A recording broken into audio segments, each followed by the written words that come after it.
Çîrokbêj Ayhan Erkmen ku beriya 4 salan beriya YouTubeê dest bi çîrokbêjiyê kiribû, di nava demî da navê xwe da bihîstin û êdî salon bo guhdarkirina wî têjî dibin. Erkmen vê carê jî li Wanê bi boneya şeva yelda derket pêşberî çîrokhezan. Hezkiriyên wê bi coşeke mezin ew pêşwazî kirin. İşev bi xêra şeva yeldayê, xêra şeva çile ez li Wanê me mêvanê eğitim senê me em ê îşev li şanê Wanê derkevin pêşiya çîrokhezên Wanê em ê bi hevra şeva yeldayê, şeva çile pîroz bikin. Erkmen dibêje ku cara destpêkê dengê Amerîka derheqê wî da raportek çêkir û bû sedema bihîstina çîrokên wî. Min dest bi vê rêwîtiyê kiribû, tu bûbûyî dengê min. Wê rojê heya îro ez dikarim bêjim ku ez gelek bajaran geriyam, min qasî seh çil vîdeo çîrok çêkirin. Ez ê meha pêşiya me diçim Moskvayê, meha dûya diçim Amerîkayê, meha berî vêya Gurcistanê bûm Tiflisê. Kurd roj bi roj bêtir çîrok hez dikin, ev jî min gelekî kêfxweş dike.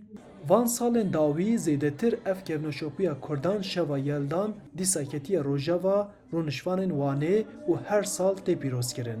Şeva yelda ku wek şeva herî dirêj ya salê ye û di wê şevê da dengbêj û çîrokbêj hunera xwe nîşan didin. Di vê şevê da dengbêj Keremê Patnosî li gel Erkmen derket ser dike û kilamên xwe distiriyan. Vallahi ez pê kêfxweşim ku ez zanim îşê merin de birlika me bibe yek, em ê daha ji hev du hez bikin. Zemanê berê tê ber çavê min, xweşbûna berê, hevaltiya berê, hezkirina berê, mesela cîvatê berê çîrok bûn ya jî dengmêja kulam dibû, başka televizyon tune bûn, tiştek tune bû. Ji aliyekê ve Erkmen çîrokên xwe vegotin û ji aliyê din ve jî dengbêj Keremê Patnosî kilamên xwe vegotin û şevek xweş pêşkêşî beştervanan kirin. Berê mirov dema ku dengbêjiyekî gudarî dikir, ji xwe em pê xemgîn dibûn.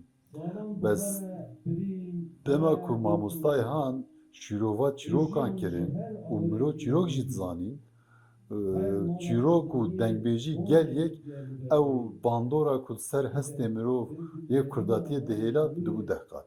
Erkmen dibêje ku kurdîtî di ruhiyeta çîrok û kilanbêjiyê da ye û ew hêvî dike ku çi dem bê guhdarvan û bê temaşevan nemîne.